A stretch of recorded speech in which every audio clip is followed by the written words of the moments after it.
feeling like I'm Akademiks. Can't ride away. I do want to give Tony Yayo. I want to give Tony Yayo and Uncle Murda a little bit of advice. If you have a viral moment on a plane, and this particular viral moment everybody wants to talk about, you have some videos and this and third. The right thing to do, if you have just launched a podcast, is to tell everybody if they want to figure out what happened, they need to tune into your podcast. Respectfully to Tony Yayo, I think you finesse yourself, my guy. And I have no problem with you, but I'm just giving you good media advice. You took the exclusive story and gave it to Vlad. Respectfully. I know Vlad's your guy, but you're trying to build your own platform with your podcast with Uncle Murda. You should have been quiet until you got on your own platform to speak about this. I want to put this in perspective for new creators, because sometimes you may not know what you're doing. So Vlad put out the video yesterday of Yayo explaining it. We watched it. Almost 600,000 views in a day. That 600,000 could have been on your new platform to get everybody aware of you and you and Uncle Murda's podcast. Instead, you were a day late, $1 too short, and you put out a 4-minute video while you did a whole interview with Vlad about it. Put a 4-minute video on your own on podcast, and instead of 500,000 views, you're at 70K. Not saying that's bad, but you missed the opportunity to get free promo out of a real life situation, right?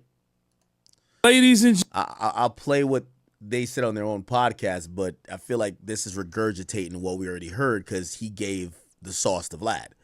And that's the thing, love to Vlad, but remember, the point of you creating your own platform is for us to like you enough that we go watch your platform first, and if we see you on Vlad, we also watch you there. Not we go to Vlad because that's the only place we care to see you. Remember that. gentlemen, live from New York City. Oh! It's The Real Report with another wild episode. And what was last week? Super Bowl weekend, All-Star weekend is coming. This week, it was just this week that just passed. Mm-hmm. He's on a plane. And, had an interesting week, man. We had an interesting flight. I'm gonna grab some pillows. Oh shit! I don't even know why. And bro. that's called popping off nowadays. Yo. If you throw a pillow, that's called popping off. Yo, but Murda, tell him how when Ja threw the pillow, I see your bitch ass nigga, your pillow back, right? Remember I asked him? Yeah, you asked him if he want the pillow. He said no. I'm not gonna sit. Threw the pillow at him. Yeah, I'm not gonna sit here and lie and fabricate anything. Murda started everything. What? I try to de-escalate it. You know what I mean? Because I want it. Like I said, I love overseas, man. I love going to Turkey, Istanbul. Yeah. I love going to India. I love going to Australia. I love going to Australia, the Gold Coast. What happened? The guy kept saying what's up too much, like, hey, fellas. And he wasn't aggressive. He was so calm with hey, what's up, fellas? Like, hey, how you doing, fellas? And it was listen, for me, get the fuck out of here, man. Why you talking to me, bro? That's why I just nigga, what the fuck you talking to? For me, I knew it wasn't gonna work out when we sat. He sat right in front of us. I just knew it wasn't gonna work out, man. Shout to Delta Airlines for keeping the peace, but I knew it wasn't gonna work out. I just knew. I knew it, man. Yeah, that was funny though. I wanted to hit him. Ye said, chill, don't fuck up the flight. So once I realized I'm not gonna, hit the little nigga, it was fuck it, let's just troll him. Yeah. That's why a nigga pulled out the camera and just started trolling him. Because, nothing wasn't serious gonna happen with, Ja Rule on the plane. So we were just having fun with this shit, man. It was actually funny. As long as it was good promotion for the Real Report. We popping right now. The Real Report. Shout out to the Valium. That was great promotion. What a way to start the podcast with a little bit of drama. And look, for me, I'm gonna be honest with you. For me, we on the Real Report show. It was actually funny, man. It was something that you could look back and laugh at. You know what I'm saying? Because like I said, I said it for the third time. Ja could have got on the plane, put his bags up there, not said nothing, throw his headphones on, and go watch one of them new good movies on Delta Airlines because they got the nice TVs and they got the good cookies on there. They got some good movies. So man. I'm Some thinking good about movies my out. flights.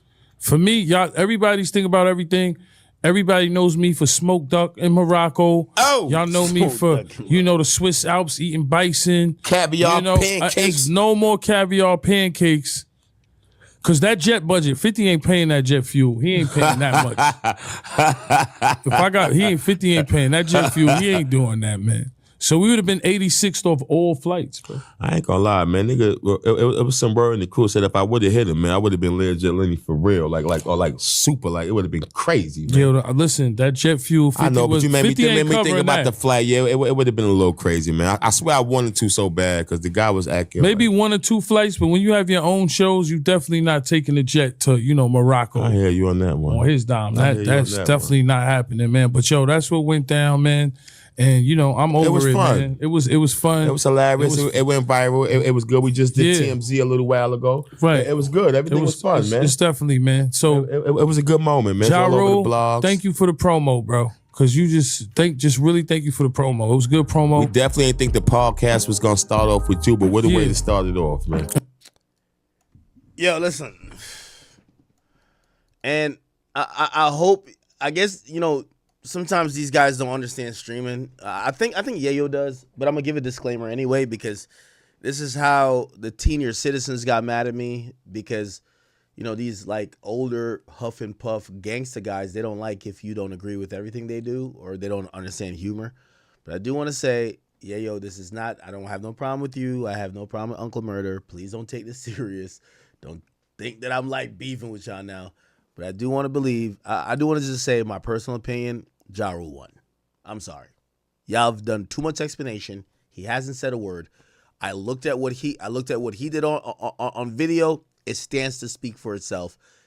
I feel like y'all are trying to explain it away, and the more y'all try to flip it, it looks worse for y'all. I'm just gonna be honest, right? It looks like Ja won in my opinion. Okay? I'm sorry. Right? Like, I get it, the caviar pancakes in Paris. I get it, the kangaroo knuckles up in Brisbane. I get it. But it looks like you guys, are trying to, like, do a makeup call. You know what I mean? Like, you guys are, like, doing a lot to try to get us to be convinced that you guys didn't take a L. So, I'm sorry. The idea is that nobody got beat up. That's good. Nobody's banned from flights. That's good. But if the idea is that, y'all punked him, I think y'all have kind of even backed away from that. Y'all say y'all were trolling him. Well, okay, cool.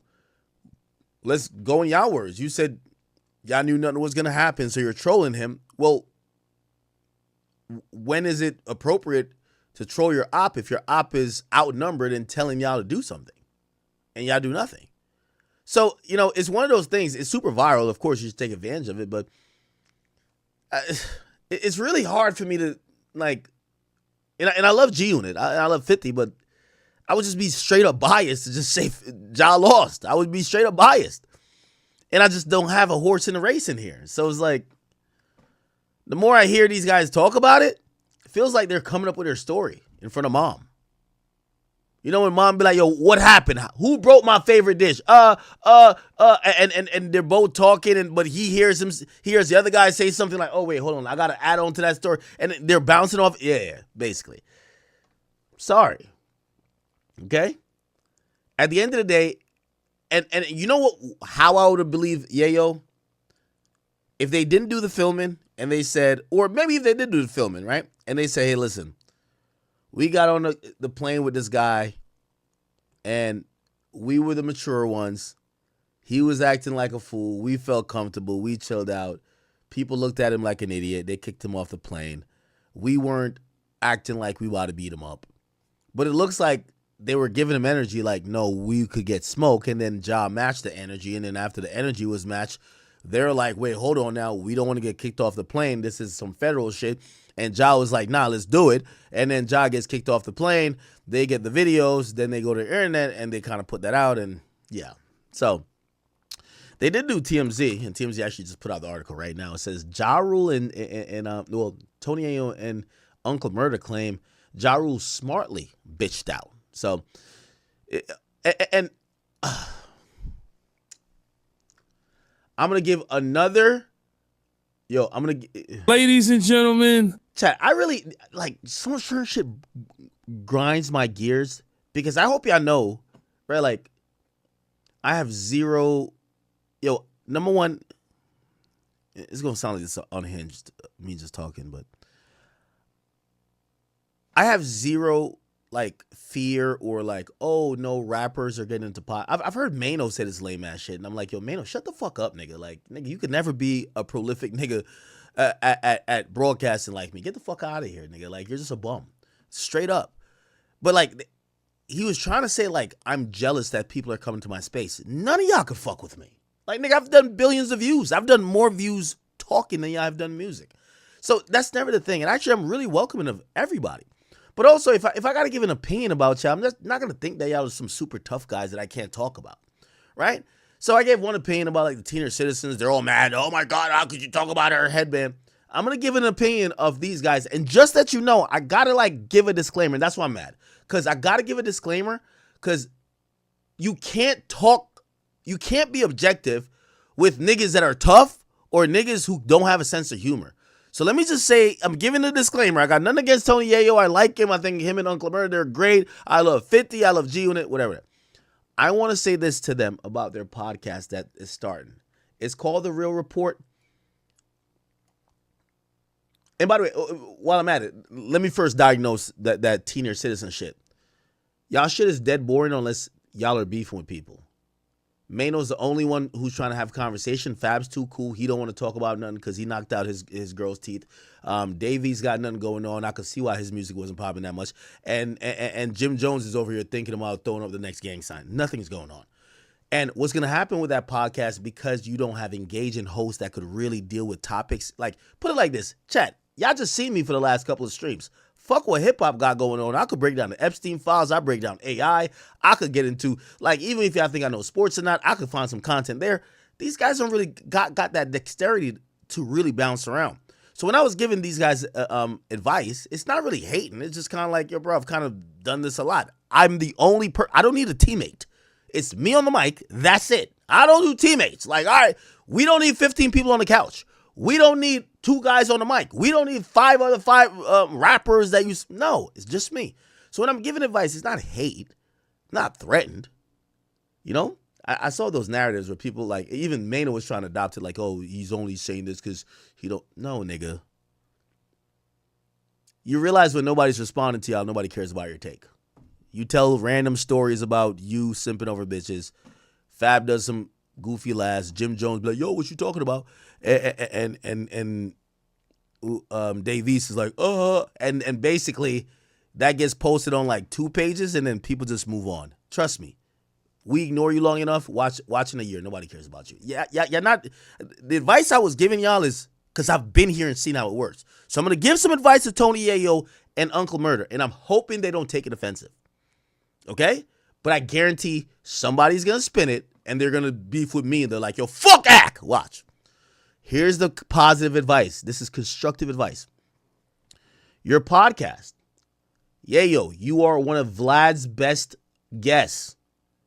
The reason why he gets all these views from you, he's a white dude challenging you. Y'all have this back and forth. Let me tell you this. Just off that 4-minute clip of you talk, like, y'all had the moment to really hammer this thing between what happened between y'all and Ja Rule. And in this 4-minute clip that I watched, y'all just basically just ad-libbed each other. That's not good podcasting. Y'all need to add a third person who's going to, ask questions. Because what I realize is Yayo isn't a natural podcaster. See, Mano's, like, he used to do, or he does the, he's Angela Yee's bitch on lip service or whatever. So he knows how to lead conversation a little bit. But here's the big problem with this podcast. And I hate to do podcasts like, critique, but come on, I've been here. You and Uncle Murda need either like a white dude in the middle, just somebody to organize conversations. And the reason why I'm saying that, I'm comparing it to your Vlad content. Your Vlad content is amazing. You know why it's amazing? And this is why Vlad gets such a big head. Because Vlad gets to throw questions at you that brings out the best answers in you. Trust me, I'm not lying. Vlad throws questions in you that allows you to lean into your personality and brings out the best answers and the best reactions. Watching this 4-minute clip when y'all had the opportunity to drop 50. That's what you're supposed to do. No pun intended. But you're supposed to drop 50. On talking about this on your platform, y'all ad-libbed it and y'all dropped the ball. I would more rather listen to Yayo on Vlad talking about this than Yayo and Uncle Murda on their own podcast, and it shouldn't be that. So my advice to them would be, until y'all get that voice as a lead broadcaster, you might need somebody to hit you with them questions. And that's the underrated thing about Vlad people don't realize. All that shit that people kick at Vlad like, oh, he asked Fed questions. Well, him asking formal questions, not like you go and call it Fed, but formal questions gets the best out of the interviewee. Because when you leave niggas to their own devices where they're just ad-libbing, they take 4 minutes, say nothing, and we get nothing. Nothing is clippable. We're just moving on. Y'all not going to agree with me because I get it. Oh, accident. But trust me. Look, I'm telling you. I watched this. I'm like, look, just listen to them. What's up, fellas? Like, hey, how you doing, fellas? And it was I like, mean, man, yo, listen, for get me, the fuck out of here, They're man. talking over each other. Like, they're ad-libbing each other. Why you talking to me, bro? That's why I just like, nigga, what the fuck you talking to? Like, Right here, you need one person just to say, all right, hold on. Let's start from the beginning. That's what Vlad does. Let's start from the beginning. Okay. How did you end up on the plane with this motherfucker? And this is important. It's important. Like you have to treat it like a story. It's not just you just kind of being on Instagram Live.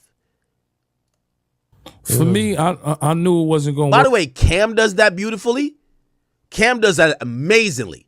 Cam is if you ask me, with all due respect, and I'm not trying to diss my guy here, so I hope he doesn't feel no way. Cam and Joe Budden, when it comes to podding, they're here. It's just like Cam is in the sport culture realm. Joe has a longer history in the hip hop culture realm.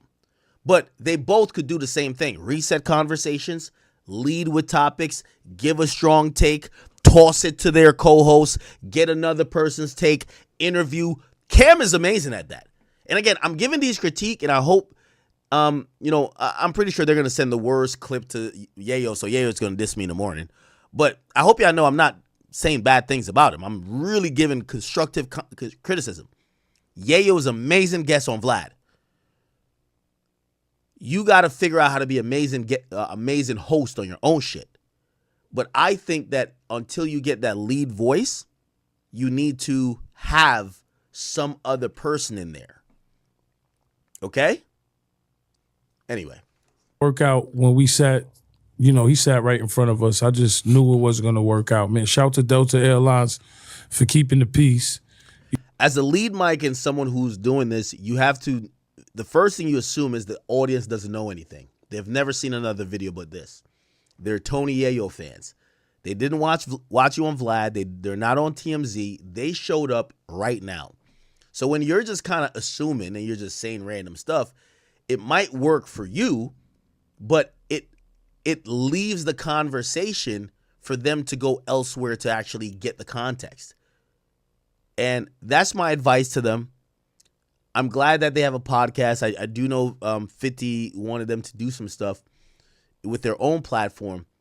But when sometimes people disrespect or act like Vlad is nothing, Vlad is amazing at structuring and detailing. Almost, I get it. It's kind of like a detective interviewing you. The first interview you do with Vlad for any person, he does a biographical interview. Hey, where were you born? When did you start? Okay, when did you move to America? Okay, cool. What school did you go to? How was it there? How was your teachers? Did you get in trouble? Did you do? And again, that might, it does kind of come off as Fed-like, but here's the thing. Vlad does enough research that he hits you with questions, and he's watched your content before to get the best out of you. I'm giving some advice here to Tony Yayo and Uncle Murda, and every time I try to help people coming into the space, it never works well, but I think they might be different. I think Mano and Jim Jones is kind of stupid. I think these guys are a little bit smarter. If you're eating caviar in motherfucking Paris, you got to be a little bit smarter, right? Anyway, so I said that about their duo broadcast. Watch. I guarantee y'all just watch me play this 4 minutes with both of them, right? And I said it was bland. Like the Vlad thing was more entertaining. Look, they're both talking over each other. Watch. We were just having fun with this shit, man. It was actually funny. As long as it was good promotion for the real report. We popping right now. See? Exactly. Watch when they go on TMZ. It's going to be 10 times a better interview because you're going to have someone prompting you with things to discuss. Here it is. Where is the TMZ thing? So now they're on TMZ. Listen to how better this is. I haven't even heard it yet. But I'm going to tell you why it's better because I think people think podcasting is interviewing. Because they're good at interviews, they're good at podcasting. No. Unless you're going to keep the interviewer in the podcast. So Vlad is the interviewer, right? He's going to prompt you with certain stuff. By the way, I don't know if you guys know about Styles. I do think Charlamagne could always hold down an A mic in terms of, like, if it was just him solo. But this is why there's a DJ Envy and an Angela Yee type persona on the Breakfast Club. Because Charlamagne is that he's a third up to bat. If you think about baseball, he's here to knock it out the park. He's not here to, give an opening monologue, then deliver the weather report, the traffic report, and then he's going to get into... No, he's not here to do everything. He's here for punchlines, jokes, and knocking it out the park. So you know what you do? You get an Angela Yee, who's going to do the boring shit with the rumors. He's going to react to the rumors. You get the DJ Envy, who's going to do the traffic report, this report, that report, and it leaves Charlamagne to do one thing good. But if you ever do a show solo, you got to do everything good. You got to do a monologue. You got to report the traffic. You got to do advice hour. You got to do everything, which, is very hard. Anyway, listen to this. It wasn't a physical thing because he was thinking about what would happen to him. Like, we sitting behind him. So if we had the element of surprise. If you get on a plane by yourself and your worst enemy is behind you, you ain't seen me in 15 years, maybe 10 years, I don't know, 20 years. I haven't seen that man in decades. And you see your worst enemy behind you, and not only you don't know who else is on the plane. So what's the nervous factor? The guy is 4'1". Like, yeah, I mean, by himself. I'm 6 foot. Who's scared of Ja Rule? Like, really, who's scared of Ja Rule? Come on, man. Come on, Brandon. So for me, I know I've been to the feds. I've been in the state. I've been to Rikers Island. I've been to MDC. So I know the consequences. I was gonna hit the little guy. Yayo says, "Don't mess up the flight." I said, "Don't mess up your flight because you're gonna get fed."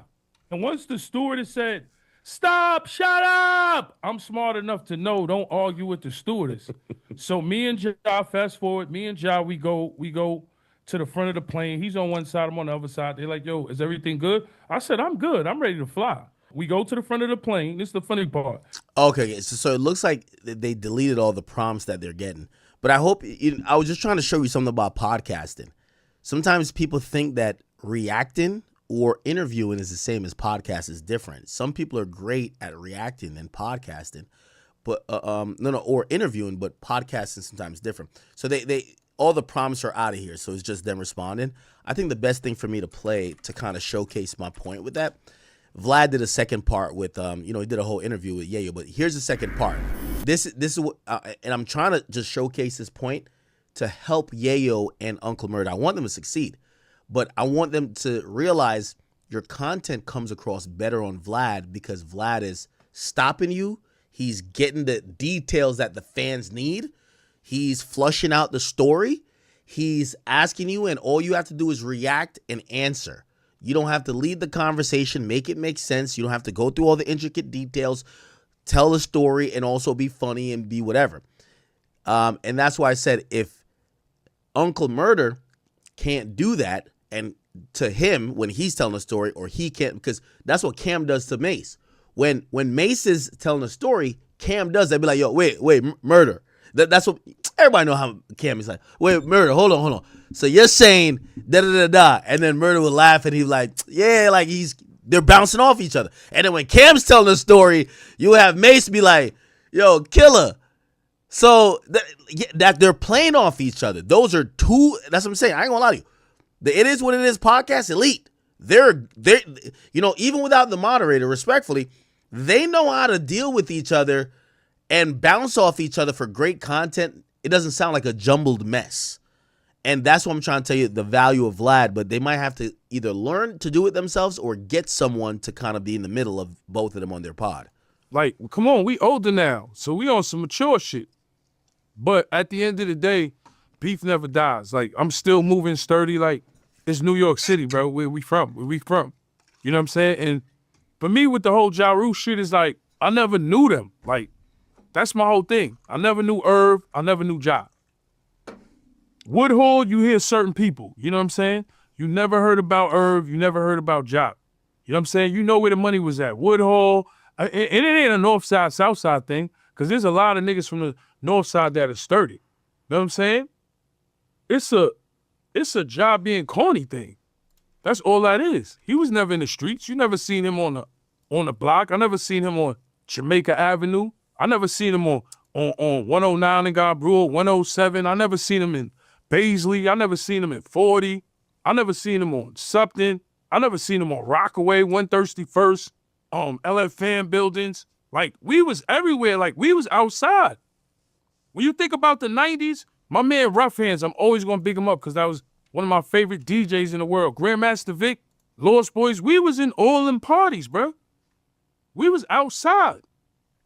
I'm just keeping it real at that time. As kids in the 90s running around, you knew the square was getting money. You knew fucking 121 or something. You just knew everywhere everybody was getting money, so everybody was pretty much known. Some people had a bigger name like a E-Money Bags, a 50, a lefty, or, you know, people had them names. You know what I'm saying? Ja was, and I don't even know that guy. Like, I'm going to keep it real, so I don't want to talk too much about him. But, like, he wasn't one of the guys from Woodhull. Woodhull had a lot of gangsters over there. Nobody ain't saying no gangsters ain't coming out the north side. Because them young niggas are tweaking on the north side, and they tweaking on the south side, too. So there was always a whole bunch of gangsters coming from there. It just wasn't him. So when your money is not like that, as an artist, do you feel like you leave yourself vulnerable? You said you'd be on a plane by yourself, right? You'll do that, right, Vlad? You'll have your security when you land. Is that really safe? It depends how much beef you really have out there. I don't think that's safe. Fair enough. I think traveling by yourself and the money's not the same makes you vulnerable. Yayo is not being honest. You see, what Yayo and Murda have going on right now is propped up by 50. If 50 didn't allow you guys to get in that limelight to kind of like be benefiting right now, you guys would both being coached, probably a different flight. It probably would be connecting flights. And yeah, the point is this. There's no artist that I know that's moving the same way they were when they just got on 10 years later. Because you know what it is? After you realize you done spent $1 million on booking niggas flights, hotels, and, you know, sometimes you're booking them to show strength, like, yo, we pulling up 50 deep. But when y'all now in Milwaukee, like, everybody need to eat, everybody need this, they got to go, y'all staying an extra day, they need some clothes, they need drawers, they need this. Bro, it's expensive. So this idea of, like, you know, everybody should be rolling with a lot of people, I think that's unrealistic. Tony Yayo don't roll with a lot of people. Tony Yayo is just traveling with other people who are known that happen to be gangsters. He didn't have an entourage. Know what I'm saying? You could tell he's tapped. He's popped out. So you mean to tell me you flew the Super Bowl weekend, you flew down there and you relied on venue security? Because if you rely on venue security as an artist, As a podcaster, streamer, you gonna get fucked up. Nah, that's true though. I give him that. I give him that. Shit, I ain't gonna lie. When I went to Complex, so Complex knows how to deal with me. I require 4 security the entire event, and I have 3 that I flew with, and then I have a couple homeboys. They got to give me unlimited passes for whoever's in my entourage. So let's see. So at Complex Con, and I know first of all that's over there in that's L.A. No, Vegas. So I think I ran into a bunch of LA niggas in there, but like, nigga, I look like I was the mob. I ain't even gonna lie to you. I look like I was the mob in there, bro. I ain't even gonna hold you. So I got 4 venue security. 3 of my niggas, so that's 7. Then I got 3 security, and then I got like how many? And I got like a couple homeboys. So it's like, yeah, it looks like I got like 11 people with me. Yeah. So, I mean, I agree with that. You gotta. When you're into, unfortunate thing with hip hop, when you're into like this beef type of thing, you got to fly with a security. Because if you got to hire security there, problem. I'm going to keep you real. Because that venue security, we in LA, this nigga could be Rolling 60, Grape Street. He could be. Oh, I learned that quickly. When 6ix9ine pulled up to, that's why I start bringing my security out there. So after the Vic Mensa thing, they were like, nah, Ak, we're going to assign you security. I said, all right, bet. So I get to Long Beach. Complex gives me security. So I got like these 2 guys that are going to follow me everywhere. Bet. 6ix9ine's pulling up. So this is 2018. Remember the first thing, I think in 2017, remember the Vic Mensa thing had happened. So this is afterwards. So now I got security, blah, blah. Here's the thing that I'm not realizing. When we get to Long Beach, every security they hired weren't really security. I guess they like showed up to like some swap meet or something and be like, yo, who want to work security for Complex Con? And a bunch of gang members like said whatever, like they wanted to. So everybody was like from the neighborhood and affiliated. The reason why how Slim 400 knew 6ix9ine was showing up, I tell Complex, yo, 6ix9ine showing up. Could y'all have people meet him there? They say it over the walkie-talkie. It's all gang members on the walkie-talkie. 6ix9ine? Oh, hell nah, blood.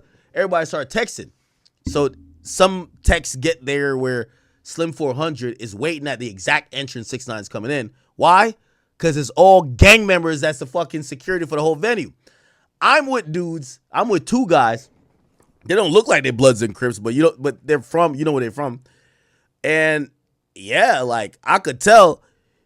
I remember when 6ix9ine was walking up, my security says to me, he says, yo, let's get out the way. And I'm like, no, that's my nigga. He's walking up. The security knew that niggas was going to be on timing because they're on the West Coast and it's Blood and Crip land. And niggas done radioed in that 6ix9ine is pulling up and Shotty's pulling up. So my security's telling me, let's get out the way. I'm not thinking that, but in post, I realized you went to California and they hired gang members as security, and the gang members, their biggest problem was 6ix9ine. So the gang members who's my security says, let's get you out the way because we want to make sure we protect our job, but we know some shit's about to happen. Yeah, it's you never want to go nowhere and have them give you security. Facts. Blood Pyru, he could be, nigga, we could be in San Diego and this nigga's affiliated. You don't know what venue security is down with, who they down with, who they fuck with. So you're relying on venue security? Nah. Oh, yeah, no, I never rely on venue security. I always bring my own security There you go. to a situation because the venue security is there for the venue. They don't care about you. They don't give a fuck about you. Yeah. You know what I'm saying? Yeah. So at the end of the day, bro, he was slipping. He was by himself. He gonna make it seem like he was tough. He took himself off the plane. If there was no nervous factor there, you shouldn't have been juggling your luggage saying what's up to us on a low tone, because it wasn't on a high tone. When Murda violated you and started recording you saying you pussy, shut the fuck up, that's when you doing it for the camera? What? You started talking all this dumb shit. You was vulnerable. I ain't seen you in 15 years, homie. I ain't seen you in 15 years, maybe 20 years. Sometimes God work in mysterious ways and put your ass right there. And if you would have landed in Southside, man, Ja Rule would have got beaten to the ground. That plane would have been surrounded. You would have thought it was like a movie out of Africa or some shit. You're like, motherfucker surrounding the plane. Wait, No, what? you landed right in Southside. Who you gonna call? You have nobody. Well, it seems like in this situation, Uncle Murda would really instigated it. Uncle Murda is down with the team, so we fuck with Fifth, so we can't just let a nigga come near us and not say nothing. I love the loyalty. I ain't gonna lie. If I had a nigga like Yayo that was that loyal to me, yeah, Yayo, trust me, I got you with a 6-figure salary for the rest of your life. Yeah, I got you. Yayo will crash out. I could tell Yayo will crash out for Fifth. Because a lot of things he's saying, he's not even saying like, this is my beef. He's just saying Fifth. And obviously, like, I thought he had a run-in with, like, you know, either Supreme Team or, like, Murda Inc. back in the day with 50, and some shit happened. So it should be his beef, too. But it feels like he's kind of acting like he's rocking for Fifth. One of them niggas. Just like the guy with paint and nails and opinions on Andrew Schultz. That went viral, right? He had a lot of opinions on dumb shit. And I'm going to put you in your place. Ja Rule, Ja Rule's never been a street dude to me. To me, he's living in his past, and he in his head, he thinking about when Ja Rule was palming all them niggas' head. Suge Knight was in a party palming them niggas' heads and sunning them niggas. That could never be me, bruh. We was the niggas in Vibe Awards that had to worry about Suge Knight. We had knives. We wasn't the niggas where Sugar's rubbing niggas' heads at awards and sunning niggas. Them niggas was the niggas. All them niggas you see in that video, you could play the video too. You could rewind that shit. All them motherfuckers you see in the video where he's palming niggas' heads and sunning niggas, that could never be me or 50, Eminem, nobody. I seen it with my own 2 eyes. You know what I'm saying? Well, I'm glad nothing happened at the end of the day. I'm glad nothing happened too, but I could tell you this. I could tell you what spooked him is I said, yo, we ain't got to do nothing. Just wait till we land. Because once we land and we on federal property, we going to drag you out your Uber. We going to drag you out your car. And I'm not condoning violence, but come on, bro. You by yourself. Motherfuckers going to take the opportunity. If it's not me, it's going to be some other motherfuckers that just don't like you. You was slipping. All right, so let me ask you a question. In that same situation, it seemed like Murda was the one that was really, talking and, talking shit and kind of escalating the situation. Murda had valid. He from Brooklyn. No, I get it. I get it. I'm not. Because the third time, listen. Look, the third time you saying that nervous, what's up? He like, yo, why the fuck is you talking to me? Put it like this. There was no way we was gonna coexist for 5 hours on that plane together. Okay, so that was basically my question. If Murda hadn't said anything, would you, and let's say Ja Rule didn't say anything, that he saw y'all and then just quietly put up his bag, sat down and called it a day? Because from what I understand, and I interviewed Ja Rule about this back in the day, he was on a flight with 50, and you mentioned this already, and he said they saw each other. He said he put his headphones on, went to sleep, and nothing happened. You guys were on the airport, were what? Like in first class together? Yeah. Like in the So Ja was on a plane with 50 before. same row? Yeah. Did you guys talk at all? I mean, not talk, but did you guys acknowledge? Here's you want the true story? True story. I'm on the plane. He comes on the plane. I'm on my phone doing something. So I see like a big dude coming on the plane and shit. So I look up and see who the big dude is, big black dude. And I'm like, okay, looks like some type of security dude, you know what I'm saying? So I'm looking now to see who's with the security dude. It's him. You know what I'm saying? So he sees me, I see him. He looks at me, he's like, yo, what up? I'm like, all right, what up? Go back to doing what I'm doing. He goes and sits down in his seat. I'm in my seat. No more words were said, no more nothing, no more anything. You know what I'm saying? Shortly after that, plane took off. I propped up my pillow, you know what I'm saying? No one said nothing to each other. Where was he sitting at? But I guarantee 50 wasn't sitting behind him. Have I been in a situation with like an op on a plane? Nah, not yet. I've been in the plane where I was trying to figure out who the fuck this nigga is right next to me. And I'm like, he's a hip hop nigga, but I didn't know who it was. But I realized it was Sleepy Hollow. I mean, I had no beef. It was just like, I guess I forgot how he looked type shit. But like he was sitting right next to me. But we ain't had too much convo. So I'm like, is he cool with a nigga I probably been beefing with? I don't know. It is what it is, yo. First class be getting it in. Fuck it. A nigga could tell, yo, look, Vlad, rap niggas are good at lying, bro. That's not me. Rap niggas are good at lying. They're good liars, right? You felt comfortable sleeping with 50 Cent on the plane, that's a lie. I don't believe you. Cause soon as you seen Yayo Murda, you was nervous. In my mind, when he passed, he thought the fucking gang was up there. 80 niggas in first class. 50 big military niggas, weapons expert niggas, gangster shooter niggas, all kind of niggas, ninja niggas. He thinking like that, nigga. That nigga was scared, nigga. Ain't nothing a nigga could tell me. I could smell fear, bro. Know what I'm saying? There's a difference between fear and adrenaline. If you see my hand shaking, that's adrenaline. You see his shit shaking, it's fear. Because when I tell you suck my dick, that's when it's up. In front of the whole first class, white people, tourists, suck my dick. That was clear. Going back to coach, they could hear that motherfucker. That was fighting words. You threw a pillow at me. When I got back to my seat, they said, we good? I said, bitch ass nigga, you want your pillow back? He said, nah. I said, nah, take it anyway. And that's from my dead father, man. I don't got to sit here up and lie and make stories. Ja's just a clown. He's animated, and it's cool. He's a fake street guy. Come on, bro. And I don't try to glorify the street shit. But niggas play tough because they never been through nothing. That's it. I don't play tough, bro. You see me on all these platforms. I'm a nice guy. Andrew Schultz, Kill Tony. I'm friends with Shane Gillis. Shout out to my man Mike Cash. Shout to Range. Shout to Post Malone Dad. Shout to Post Malone. You know what I'm saying? Like, I'm chilling, bro. You know what I mean? I'm trying to chill on farms and smoke bud. And shout, we got the unit dispo, the dispensary now, Vlad, you got to pull up. Shout to Uncle Murda, me. Shout to Big Mo. Shout to O. You know what I'm saying? Powered by Indoor, Times Square.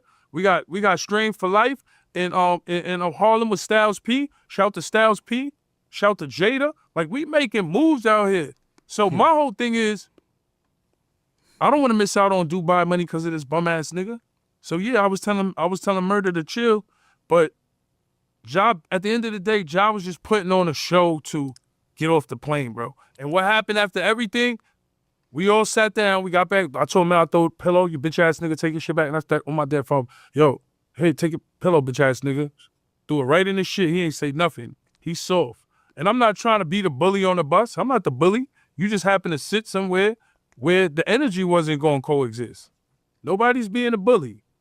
Because it felt like we was the two bullies and you was the fucking nerd. And I'm not with that. I wasn't like that as a kid. I'm like that now. I'm going to say Uncle Murda was kind of being the bully in this situation. Yeah, based on the way you described it, let's just keep it 100. Yeah. I was telling Murda, I was worried about.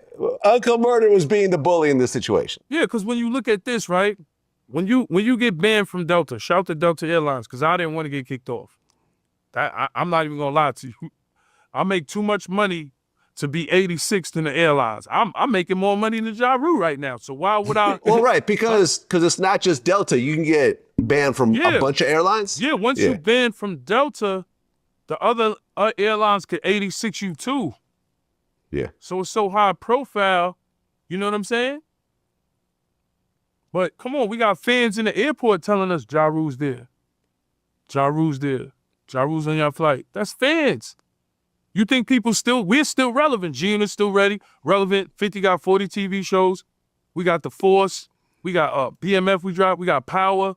We got all kinds of shit going on.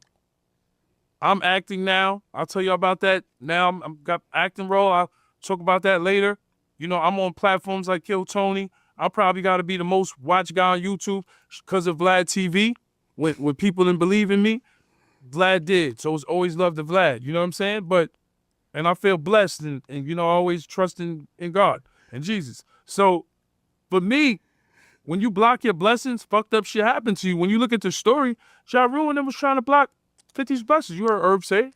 Like, yo, we was blocking their blessings. We wish we would have signed the universal system, block all they shit, fuck them. Yo, you can't block people blessings. I don't do that. Like I said, if he would have got on a plane. Okay, all right. Enough. My point still stands the same. Respect to Yayo, respect to Murder. I gave them some criticism or constructive criticism about their podcast. I think they need someone to prompt them with questions until they know how to lead. But okay. I'll say overall, though, I gave Ja the win. I think Ja looks better the more y'all speak. There's not, like, I feel like y'all are trying to convince us that Ja lost, but the more you try to convince us, it's the nature of the internet. It looks like he won. It's like Lil Baby's homie saying, I slapped back. Okay, he didn't. But like, I've acknowledged from day one, if I fight that point the entire time online, people are going to be like, no, he definitely got slapped, right? So it's one of those things. You can't beat the internet. So I'm not even saying Yayo was lying. All I'm saying is that based on him protesting and just like doing the most kind of now, we're watching like, all right, bro, this is like, you got like an hour of you explaining it. Ja has sent out 3 tweets and you're explaining for an hour. Maybe he did have y'all pressed. That's how the internet works. So you got to know how it works. All right. Where should we go next? Hold on. We're not going to any give